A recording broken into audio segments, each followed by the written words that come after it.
अपने बच्चों को हया सिखाएं। हया का मतलब सिखाएं। आजकल के दौर में सबसे ज़्यादा जो मसला है वो बेहयाई का है। अपने बच्चों को बताएं कि हमारे बड़े और हम आपस में किस तरह शर्म हया का एक गैप, एक हेल्दी गैप, एक बैलेंस रखते थे।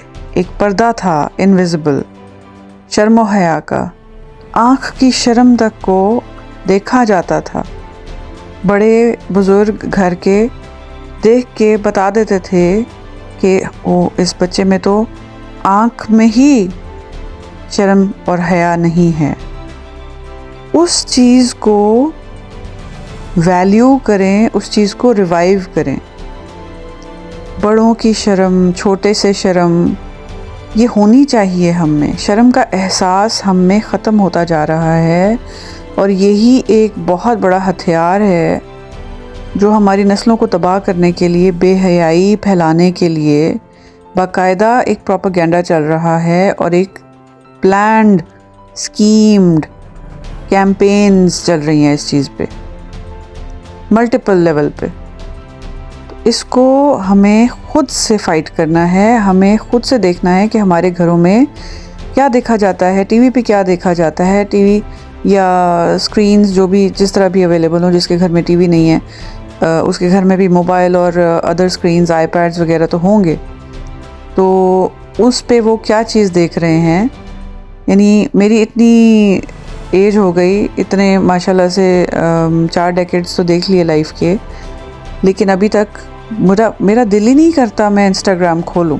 मेरा दिल ही नहीं करता कि मैं टिकटॉक खोलूं कि गलती से भी कोई चीज़ मेरे सामने ऐसी ना आ जाए जो मुझे परेशान कर दे और जिसके लिए मुझे अल्लाह ताला को जवाबदेह होना पड़े कि मेरी नज़रों से वो चीज़ क्यों गुजरी।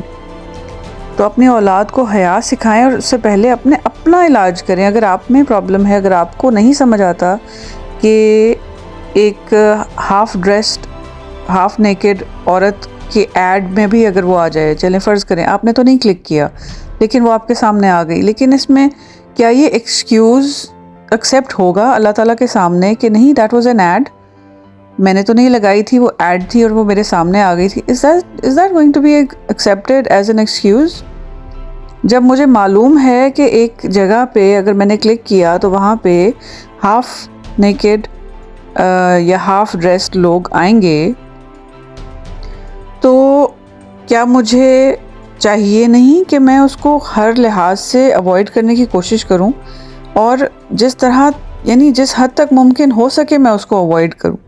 बिकॉज़ मेरे पास कोई ऐसी सनद नहीं मौजूद है जो मुझे बताती हो कि अगर मैंने यूट्यूब देखा और उसमें जो बैकग्राउंड में भी अगर नेकेड लोग आ गए तो उनको देख के क्या मेरी पकड़ नहीं होगी। मुझे इस तरह की कोई गारंटी, सॉरी टू से, नहीं मिली हुई।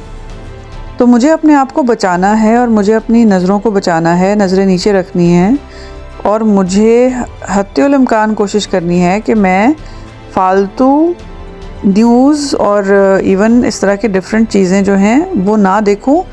May be I have to go back to radio. और इस मामले में हमसे ज़्यादा प्रैक्टिसिंग क्रिश्चियंस, प्रैक्टिसिंग ज्यूज़ इस मामले में हमसे आगे हैं। वो उनके तो मोबाइल भी कॉशर मोबाइल होते हैं, उनके स्क्रीन फ़ोन्स होते ही नहीं हैं। वो यूज़ करते हैं पुराने ज़माने के नोकिया टाइप के फ़ोन्स उनके फ़ोन्स में। और अपने बच्चों को तो वो खुद कहते हैं कि भाई 18 साल की उम्र से पहले तो हमने स्मार्टफ़ोन देना ही नहीं अपने बच्चों को। तो हम किस तरफ जा रहे हैं? हमें तो उनसे ज़्यादा आगे होना चाहिए था स्पिरिचुअलिटी में। हम किस तरफ जा रहे हैं? हर गुनाह एक स्पीड ब्रेकर की तरह एक्ट करता है आपकी स्पिरिचुअल फ़्लाइट में। ये याद रखिएगा। हर गुनाह, हर गलत बात जो मुंह से निकाली, हर नज़र की ख़यानत, दिल की ख़यानत, ये सब चीज़ें आपकी स्पिरिचुअल फ़्लाइट में they work as speed breakers. वो आपके रास्ते में हिंड्रेंस के तौर पे एक्ट करते हैं।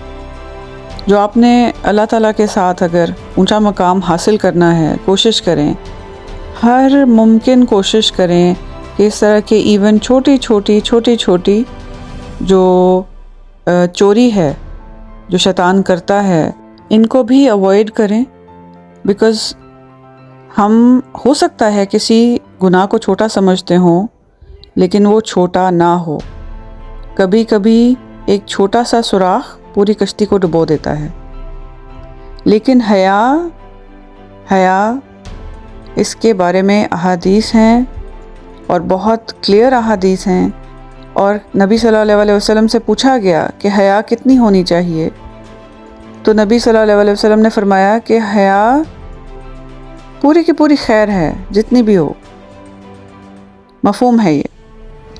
तो हया में खैर है, हया में खैर है। एक बाहया इंसान खैर में रहता है। इसलिए कोशिश करें ख़ुद भी बाहया बने, और बाहया मुआशरा बनने के लिए ज़रूरी है कि हम शुरुआत अपने आप से करें, अपने घर से करें।